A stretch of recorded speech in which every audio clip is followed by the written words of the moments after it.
Yung pagkain namin, talagang the best talaga. Lalong-lalo na yung tapa, masarap nga daw talaga, malambot. Yung tapa namin, the best seller talaga yan. Pagka natikman nyo, talaga siguradong sasabihin nyo, babalik talaga kayo. Babalik at babalik. Minsan sold out na po talaga. Tapos, yun, daming naging nangihinayang. Ba't ang aga daw namin nagsasara? Eh, ganun talaga. Masarap, malambot, malasa. Unang-una, okay naman yung mga nagsiserve, okay naman daw, mababait, saka maaskaso. Wala lang, maging matyaga ka lang.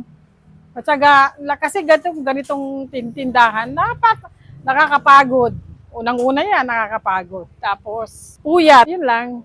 Basta matyaga ka lang, okay na yun. Matatagpuan kami dito sa 2324 Balagtas Street, Pandacan, Manila.